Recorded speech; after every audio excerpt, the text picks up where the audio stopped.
friends, welcome to Kovai Arusuvai Samayal. இன்றைக்கி நம்ம வீடியோவில் ஒரு ஹெல்த்தியான கீரை ரெசிபி தாங்க பார்க்க போகிறோம். கரிசலாங்கண்ணி கீரை அதிகமாகவே எண்ணெய் காய்ச்சலுக்கு தான் யூஸ் பண்ணுவாங்க. இந்த கரிசலாங்கண்ணி கீரையை நம்ம எக்ஸ்டர்னலாக எடுத்துக்கிறத விட இன்டர்னலாக எடுத்துக்கும் போது இன்னும் நம்மளுக்கு சத்து அதிகமாக கிடைக்கும்.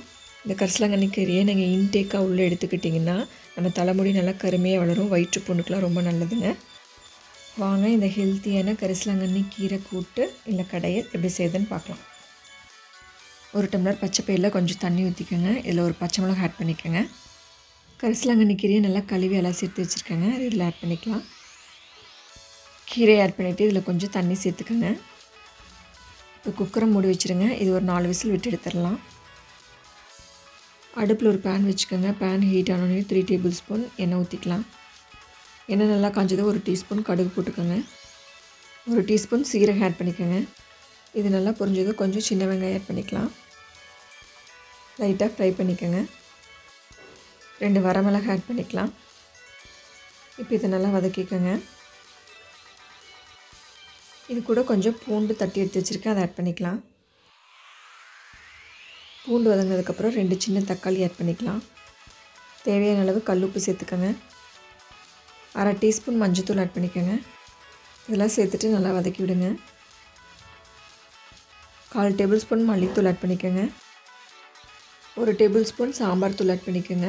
1/4 டேபிள் ஸ்பூன் பெருங்காயத்தூள் ஆட் பண்ணிவிட்டு நல்லா வதக்கி விடுங்க. தக்காளி நல்லா வதங்கினதுக்கப்புறம் குக்கரில் விசில் விட்டு எடுத்து வச்சுருக்கோங்க இல்லையா, அந்த கீரையும் பருப்பையும் ஆட் பண்ணிக்கலாம். இந்த கீரையும் பருப்பையும் இதில் நல்லா கலந்து விடுங்க.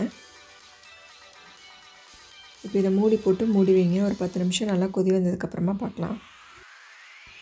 பாருங்கள், கொதி வந்துருச்சு. இப்போ தேங்காய் கொஞ்சம் எடுத்து அரைச்சி வச்சுருக்கேன், அதை ஆட் பண்ணிக்கலாம். இந்த தேங்காய் பேஸ்ட்டை நல்லா கலந்து விட்டுருங்க. கலந்து விட்டுட்டு ஒரு 10 மினிட்ஸ் அப்படியே விட்டுருங்க. அதுக்கப்புறமா பார்க்கலாம். பாருங்கள், இப்போ சூப்பரான கரிசலாங்கண்ணி கீரை பருப்பு கூட்டு ரெடி ஆயிடுச்சு. கரிசலாங்கண்ணி கீரை கொஞ்சம் கசப்பாக இருக்குங்க. இந்த மாதிரி நீங்கள் பருப்பில் போட்டு கூட்டாவோ இல்லை சட்னியாவோ செய்யும்போது கொஞ்சம் கூட அந்த கசப்புத்தன்மையே நம்மளுக்கு தெரியாது. ரொம்ப அருமையாக இருக்கும். இந்த மாதிரி நீங்களும் ட்ரை பண்ணி பார்த்துட்டு உங்களோட ஃபீட்பேக்ஸை கமெண்ட் செக்ஷனில் மறக்காமல் ஷேர் பண்ணிக்கோங்க. இந்த வீடியோ பிடிச்சிருந்தால் லைக் பண்ணுங்கள், உங்கள் ஃப்ரெண்ட்ஸுக்கு ஷேர் பண்ணுங்கள், மறக்காமல் சப்ஸ்கிரைப் பண்ணுங்கள். கீழே இருக்கிற பெல் ஐக்கானை கிளிக் பண்ணிட்டீங்கன்னா நான் போடுற வீடியோஸோட நோட்டிஃபிகேஷன் உடனுக்குடனே உங்கள் மொபைலுக்கு ரிசீவ் ஆயிடும்.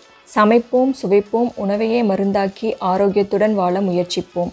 தேங்க்ஸ் ஃபார் வாட்சிங் திஸ் வீடியோ. Thank you friends.